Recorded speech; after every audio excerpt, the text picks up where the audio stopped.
শতকে বিলাসবহুল স্পোর্টস কারের মধ্যে সবথেকে শীর্ষে ছিল এনজো ফেরারি। তখন ল্যাম্বরগিনি কোম্পানি প্রতিষ্ঠিত হয়নি। ল্যাম্বরগিনি কোম্পানির প্রতিষ্ঠাতা দ্বিতীয় বিশ্বযুদ্ধের সময় বিমান বাহিনীতে কাজ করেছিলেন। সামরিক যন্ত্রপাতির ওপর তার বিশেষ জ্ঞান রয়েছে, তাই তিনি ফেরারি গাড়ির কিছু ত্রুটি ফেরারি কোম্পানির সামনে তুলে ধরেছিলেন। ফেরারি কোম্পানি তখন শীর্ষে, তাই সাধারণ একজন মেকানিকের কথা কান দেয়নি। ফেরারি কোম্পানি মনে করেছিল ল্যাম্বরগিনি তার গাড়ি সম্পর্কে তো বটেই, সাধারণ গাড়ি সম্পর্কেও কিছুই জানে না। এমনকি তাকে বলা হয়েছিল একজন মেকানিকের পরামর্শ তারা চান না। ফেরারির এই অপমানকে নিজের প্রেরণা হিসেবে নিয়েছিলেন এবং 1963 সালে অক্টোবরে ল্যাম্বরগিনি তার first model Lamborghini 350 GTV Turin motor শোতে উন্মোচন করেছিলেন। 1964 সালের শেষ নাগাদ ল্যাম্বরগিনি তার প্রথম 13টি গাড়ি বিক্রি করেন।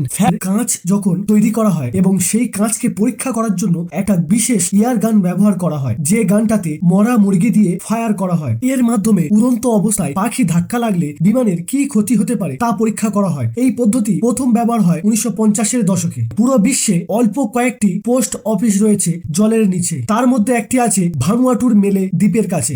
সাধারণ পোস্ট অফিসের মতোই কাজ করে। এখানে নির্দিষ্ট সময় খোলা থাকে, আবার নির্দিষ্ট সময়ে বন্ধ হয়ে যায়। যখন বন্ধ হয়ে যায়, জলের উপরে একটি পতাকা তুলে জানানো হয় যে পোস্ট অফিস বন্ধ হয়ে গিয়েছে। এই পোস্ট অফিসে সাধারণত যে স্টাম্প ব্যবহার করা হয় তা ওয়াটারপ্রুফ। ভিডিওটা যদি ভালো লেগে থাকে অবশ্যই লাইক, শেয়ার এবং সাবস্ক্রাইব করতে ভুলবেন না।